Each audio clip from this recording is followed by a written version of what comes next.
Video that I put up last week was on, what did I call it? Dishonest scales. Now, of course, dishonest scales, I probably should have actually called it, or should have been using a term throughout the video. I think standards would have been a better word to use.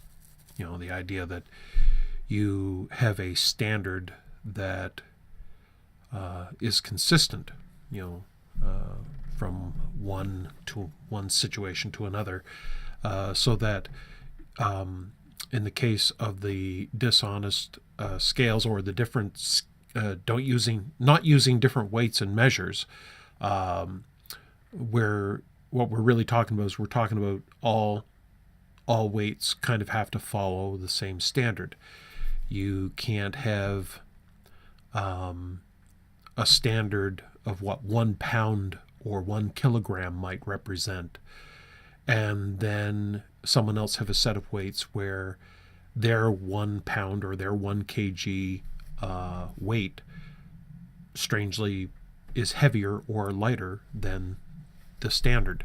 So you kind of have it has become necessary over time for organizations, governing bodies, to actually ensure that weights and measures follow a specific standard. And I thought afterwards that I probably should have included that in the video, but anyway, it doesn't really matter because I'm doing it now. The reason why I think that that's important to any conversation about faith, religion, spirituality, truth, whatever you are focused and intent on, is that probably, I keep thinking about this because I can't kind of let this one go for some reason, and just the way my brain works, I think. But this idea that if we were to go back into ancient times, whatever ancient means to you, if you're a person who believes that the earth is only a few thousand years old, I guess ancient isn't that long ago. But if you believe that earliest civilizations, where we actually started coming together and started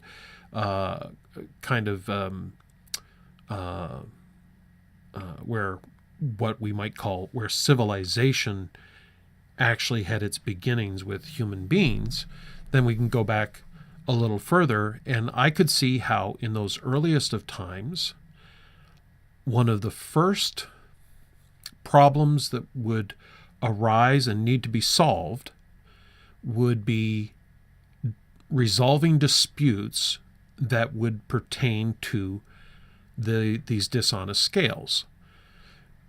That barter was the norm. It was the way that one person acquired something that they needed that maybe they weren't able to grow themselves, in terms of maybe food, or they didn't have. So maybe they didn't have a cow, so they didn't have the ability to get milk, or leather for clothing and stuff like that, and so or sheep and wool, and so barter would be a part of that. Would be a part of that civilization's way of negotiating and getting what each person needed, to survive. I don't think that that's too. I don't think I have to explain that beyond that. I think that if you actually think about it, it actually stands to reason. You have to acquire these things somehow, and you can do that, I suppose, one of several ways. You can either steal it from the other person, or you can negotiate trades through bartering.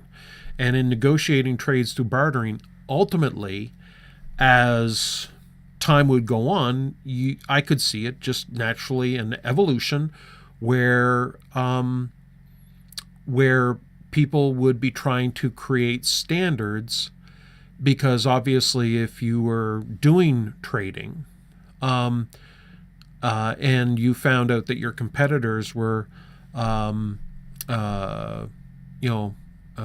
perhaps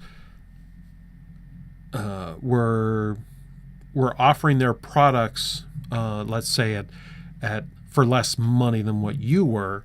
One of the ways that you might try and sort of convince the buyer to buy from you would be to show that your product has or that that either they are getting more for their money from your product, or that the standard or the quality of the product is actually better. I mean, it's just just the way negotiation and barter works. And one of the things that would eventually come to pass is you would have two people arguing and debating in the buying and the selling of something, that accusing someone of you're saying that that's 1 pound of beans, and it's smaller than this person over here who says he's selling 1 pound of beans. So you would end up with this kind of disagreement. And so it would be solved by standardizing these things, or by people agreeing to try and or realizing that it was to their benefit to actually try and follow a particular standard in selling their product, so as to have the buyer believe that there's some integrity, or that there's integrity attached to this negotiation, that if they buy from you, they're actually getting a true pound or a true kg. Because understand that when you're selling something, chances are, if you're claiming that your product is 1 pound of something and it's lighter than the guy down the road, chances are the guy down the road is not selling his product.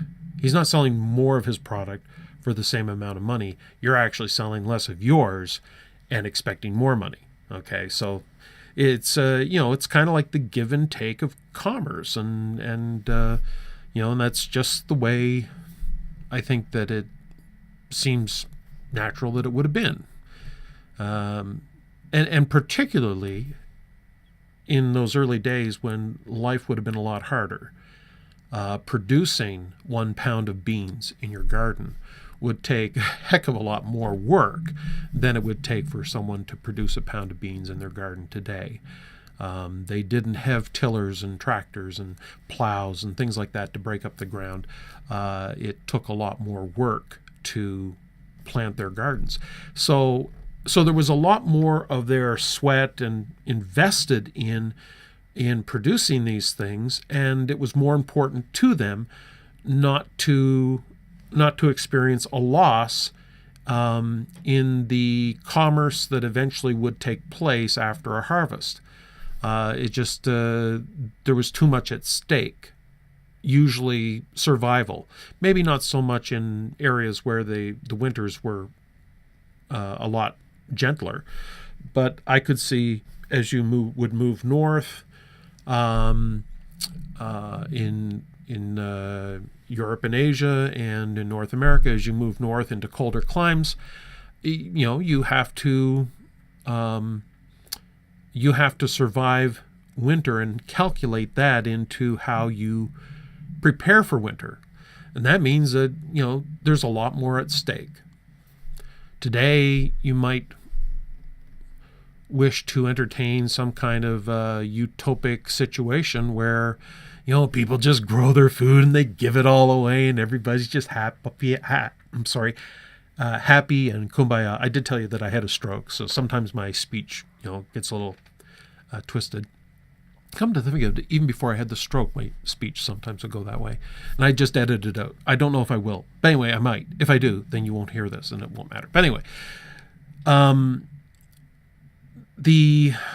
there is this so very early on there was a morality that would have arose just out of the natural give and take of commerce. Now, I'm not going to go into oral tradition and so on and so forth. I'm just saying that that this was just kind of a natural. This would have naturally come about anyway, one way or the other, whether or not there was any kind of divinely given laws by God or not.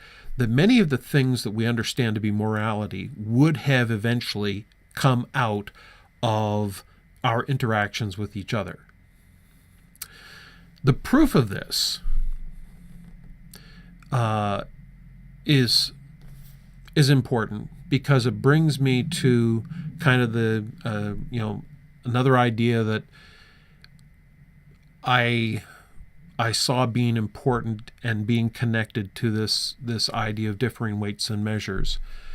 And that was in terms of how we use differing weights and measures about how we process judgment about what other people do or what we do. How we will treat someone else's indiscretions, we'll call them, to be polite. We'll treat other people's indiscretions sometimes with less grace than we may treat ourselves, or vice versa. It's possible that we are more tolerant of other people's mistakes than sometimes we are of ourselves, and we become very hard on ourselves. But this comes into what I'll tell you where I discovered this. Or no, not where I discovered it. What kind of really picked my brain about this is that I went in to get a heart monitor. I had to wear a heart monitor for 24 hours. For those of you who don't know what a heart monitor is, it's where they put these little sticky things all over your chest, and they put a little device and attach it to all of these. I don't know what they are, what the sticky things are, electrodes or whatever. Anyway, the idea is that it basically sends signals back and records these signals over a 24-hour period of what your heart is doing, and it helps them understand, problems that you may be having related to your heart. In my case, I have atrial fibrillation. So when I went to the hospital, in the outpatient's room, there was a poster on a wall that I noticed called The Golden Rule. And I went over and I took a look at it.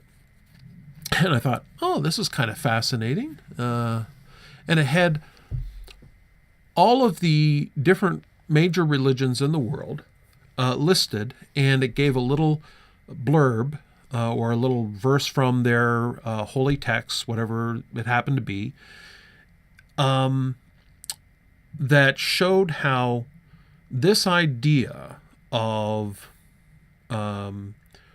using the same measure towards other people as we would want used towards ourselves.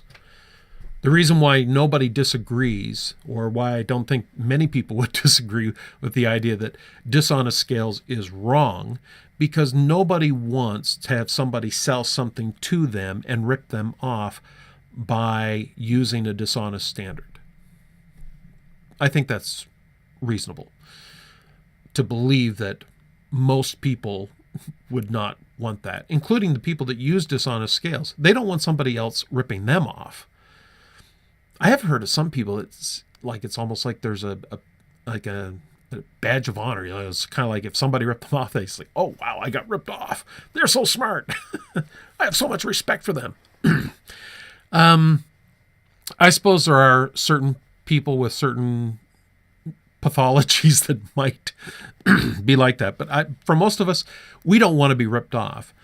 The question is whether we're willing to rip people off. And it's the difference between how we want ourselves to be treated versus how we wish to treat other people that is really what I'm talking about here in these dishonest scales that we use in other kinds of interpersonal, interrelational things with other people. Anyway, so the golden rule in all of the religions around the world, from to the far east to the far west and all points in between, they all teach this one common thing. Whatever other dogmas they may have, however many gods or non-gods they may believe in, they have still this common idea that persists through all religions around the world, regardless of the experience, regardless of how ancient or non-ancient these traditions are.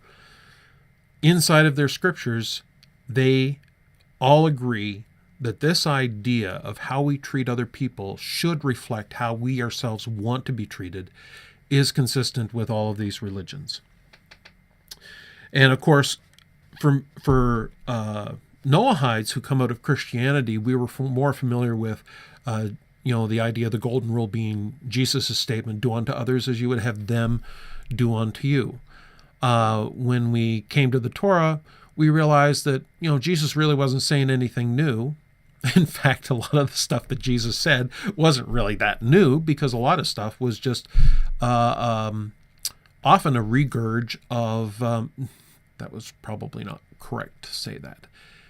It was just another way of expressing ideas that were in agreement with existing rabbinic ideas and consistent with the writings of the Torah.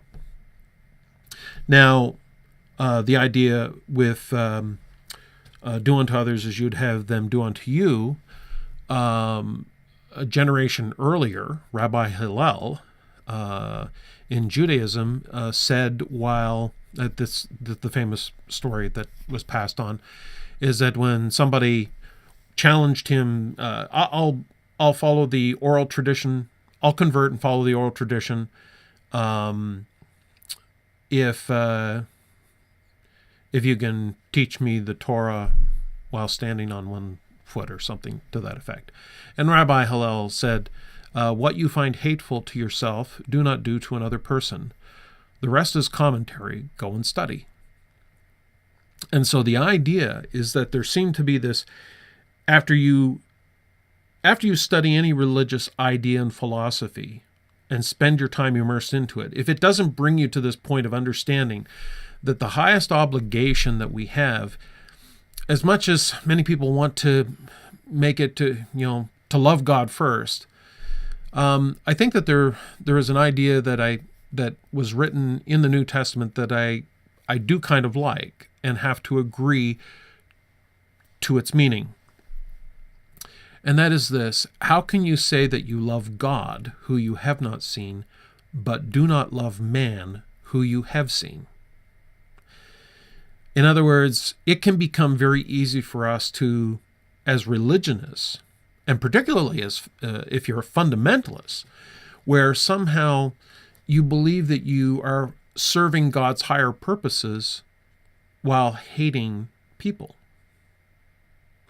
I think one good example of that would be a lot of the gay bashing that takes place by religious people.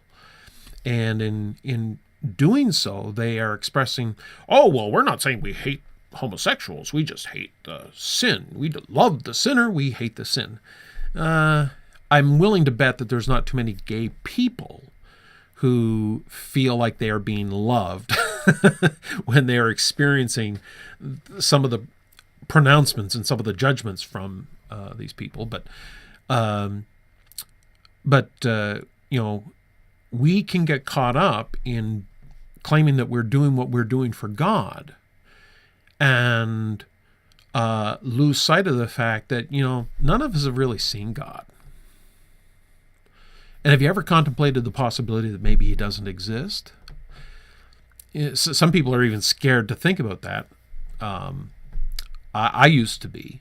I'm not anymore. Not because I do think that, but I'm not afraid of that anymore, because I realize that if God is God of the universe, he's not afraid of my questions, and he's not afraid of my crazy ideas. He's got to be bigger than all that if he's God.